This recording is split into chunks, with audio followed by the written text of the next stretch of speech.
Colin, we've made some additions to the Cat fleet this year. Would you like to talk us through some of the changes you've made?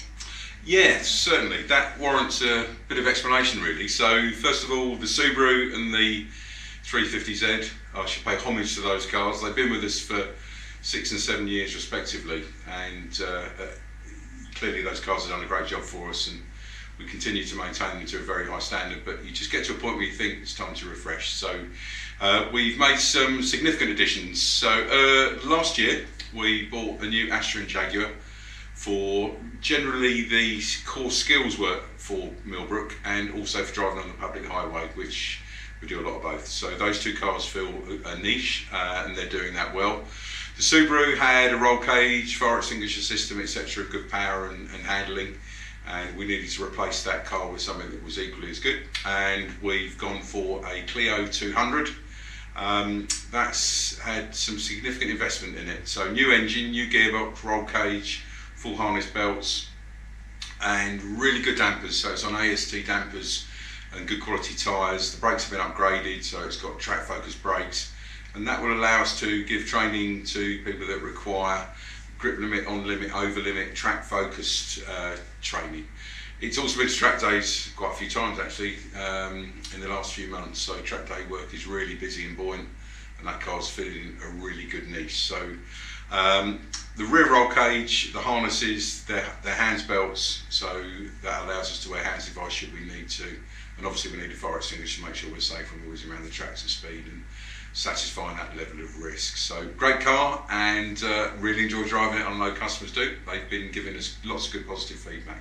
And you went for a slightly older model. Yeah, to be fair, there's logic there. There is an exception to that rule, which we're going to talk about a little bit later, but for me it's about providing the right car for the service, and it's a cup chassis. They're really handled well, and the more we invest in the cars, the more we need to charge for the training. So it's always been my ethos that we provide a really good quality car that does the job and is the right job for learning what to do in the various courses to develop people's driving. So for me it's not just about spending lots of money on high performance cars, it's about providing the right car, and I also think there's a degree of purity in a more simplistic car with not too many electronic aids. I'm a great believer in those aids, but for learning it's nice to have a car that perhaps doesn't help you out too much. So as you're developing your skills, you're driving, understanding the dynamics of a vehicle, then when you get it right, you know it's you getting it right. It's not the car perhaps masking something that perhaps still needs development. So yeah, really good tool, and I really enjoy driving it. One of our other new additions to the fleet is the Yaris GR, so I know you'll be really keen to talk about that. Lucy, we've got a Yaris GR. I am very keen and excited. We had a customer in before we bought the car, and he said he called it a journalist car, and I took a while to muse on that, and I think he's absolutely right, because it slip slides around like a rally car. It's quite light. It's got lots of interesting little features that you might not just be aware of unless you studied the car. But primarily, it's a homologation rally car special that's Toyota have introduced for the road. Why have we bought that? I suppose it doesn't require explanation. It's an amazing car, and I want people to have a great experience with us. But it just ticks so many boxes. Financially, yes, it's a significant purchase. But when we buy a car and we use it on the fleet, we're often making upgrades to allow the car to be durable enough for us to do what we do every day. You know, we might be doing a significant amount of stops on the mile straight, teaching engineers how to brake, or individuals who want to road or track. So cars get hot brakes, so often we're adding to standard cars ducting, occasionally bigger brakes, certainly upgrades of brake hoses, brake fluid, brake pads, and it kind of goes through you go through the car in that way. So you might need to fit an engine oil cooler, a transmission oil cooler. You might need, as we did with the Z, fit a good quality limited slip differential. You might be needing to upgrade all the suspension bushes to poly bushes so they don't wear out over the course of a year. They'll last 3 or 4 years. Sometimes we're improving the engines, as we did with the Subaru. We spent money on that car to make it very durable, but didn't extract all the power out of the car that we could. That had a close ratio gear set, the Subaru, a ProDrive gear set that improved the car for its acceleration. So when you take a car and say, right, we're going to use it for CAT, cat training, then quite often there's a significant price tag to add to the cost of the car. With the Yaris GR, it was out of the box working, so I can only resemble the brakes to an experience you would feel in a 911 GTR, in a 911 GT3. The brakes are phenomenal. It's very difficult to make them fade. If you look at the clever package they've got on the drive system, it's four-wheel drive, but you can distribute the drive in different ways depending on the settings, so we can almost make it a rear-wheel drive car. We've done some experimentation with the car, put it on different tyres, and it's got some different Toyota wheels on it, just so I didn't want to, being honest, the wheels that come with the car with the circuit pack are £6,000, and thought I'll get another set of wheels because I need them, and then the standard car comes with wheels at around £300. So it's really a dual purpose vehicle. It ticks many boxes. We can use it on the public highway, we can use it for track and race instruction, and primarily it will be used significantly for motor industry training. We can create a feel of front wheel drive, we can create a rear wheel drive feel, and also four wheel drive. So dynamically it really is a kind of a car for all seasons. The journalists have written so much about it, what can I say about it that perhaps hasn't already been said, but what I've really enjoyed is the brakes. The brakes are just phenomenal, and very good in terms of modulation. So once you get onto the mile straight and you're braking with the car, it's a great car to understand how to threshold brake and manipulate the brake pedal turning into a corner, trail braking. The steering response is quite a lot out there now on them, and I know specialists like centre gravity, Chris at Centre Gravity, they're changing some of the geometry to give it a better turning. I've kind of left it where it is, to be fair, because if it doesn't turn in quite as well as it could in an optimised way, then I don't mind that for training, because it gives us an experience that we can interrogate and understand. So yeah, the turning could be better, but the actual grip of the car in the turns is fantastic. I'm using Uniroyal Rain Sport 5s. It came with Michelin Pilot Sport 4Ss, which we all know is kind of the tyre of the day at the moment, but Uniroyal, slightly less grip, really good capability in the wet, and we don't need that full-on high level of G when we're slip sliding around, so she breaks traction a little bit earlier and a little bit easier, but still got a really good tyre there for the capability in the wet, so we're ensuring we're all safe and the vehicle is working safely with good grip through the turns. But yeah, really excited to have that as part of the cat fleet, and I'm hoping that's going to be with us for 3 or 4 years.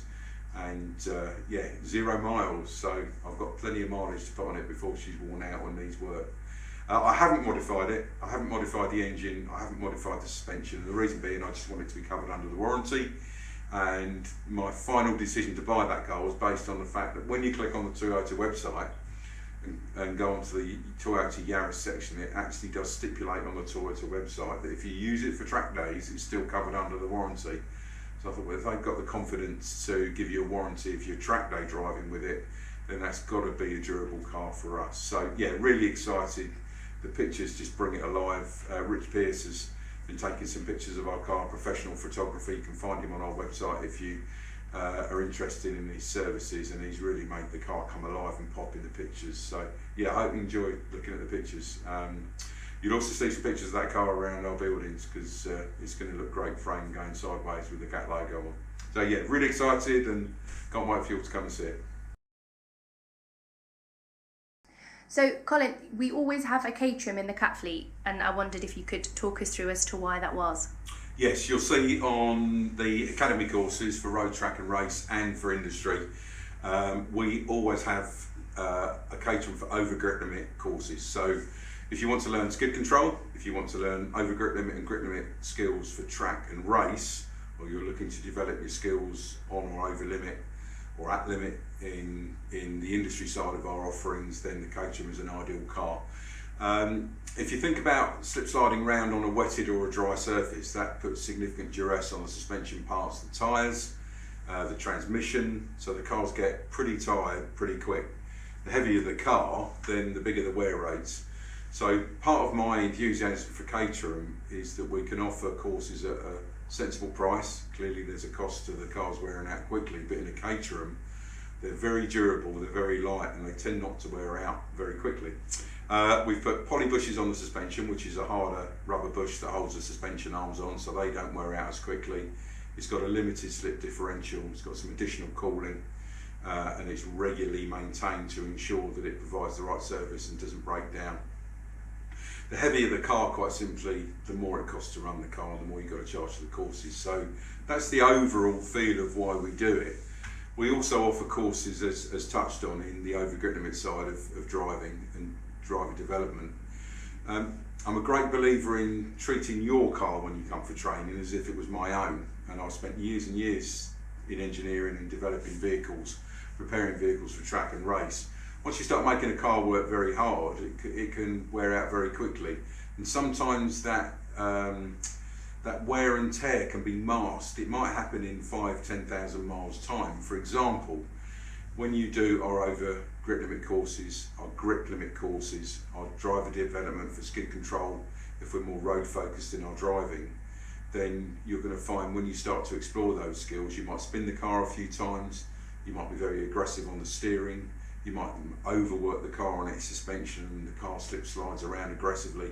Once you start tuning into those skills and what's required to control a car at and beyond its limit of adhesion, your brain starts to map the process and you make a better job of it. You spin less, you're more prescriptive on the controls, you're more sensitive on the controls. It actually becomes I always think it's like an art form sliding the car around. But when you start doing that, you can be really you can really punish the car. I don't like the thought of you doing that in your own car, because it just seems to me your car's going to take some significant wear, and that's not really fair. So come and do the course in our CATERHAM, learn those skills. You can also do on all of the options, you can extend that 2-hour on-track session, 3 hours with us, to 4 hours with us and 3 hours on track, and the extra hour is driving your own vehicle. So you spent, if you like, 2 hours wearing our car out, and now once you get the hang of the situation and you're starting to develop your skills, things get smoother, more predictable, you start to understand what's happening, get into your car for an hour, you're less likely to make those errors as you're beginning your learning path and start to understand the learning outcomes that you want to develop. You're going to make a better job of that once you've had 2 hours in the CATERHAM. You're less likely to start wearing your own car out. It's very structured, and there's a lot of thought and care gone into ensuring that when you come for training, you aren't wearing your car out. Maybe the more aggressive elements of that day is in our car.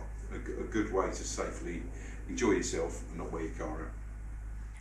We introduced a Jaguar and an Astra into the Cat fleet last year. How do they kind of fit into the mix of things?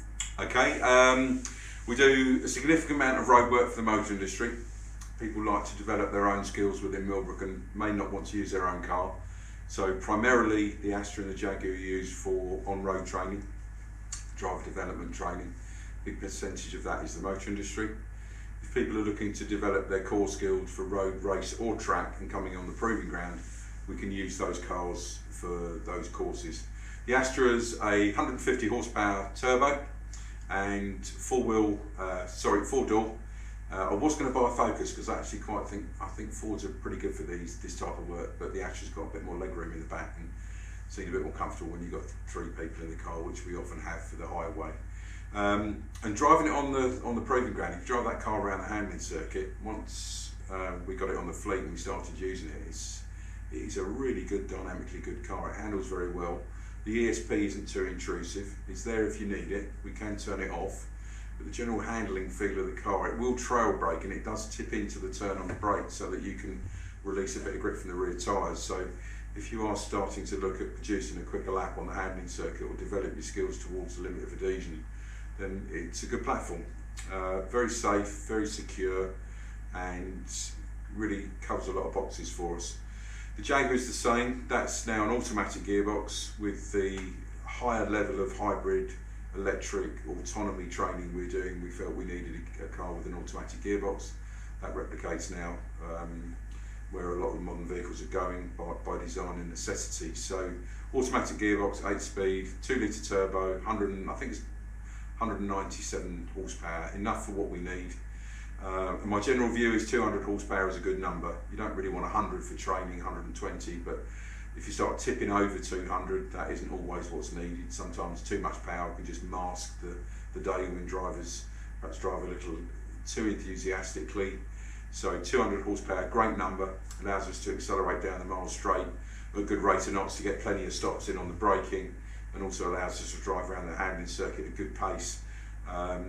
as we need. It's got paddles, it's an automatic gearbox, it's not a double clutch gearbox like you would have in a sports car, but it's a ZF gearbox, and I really rate that gearbox. You put it in sport mode and the vehicle will drive dynamically well, efficiently. We can use the paddles to go up and down the gearbox, practicing driving through a corner or developing skills where we haven't got a stick shift, and it does a good job of that. So yeah, good all-round car really. Rear wheel drive, so that allows us to do work if we need to on the steering pad over grip limit, controlling understeer and oversteer for core skills. So the Astra and the Jaguar are constantly working.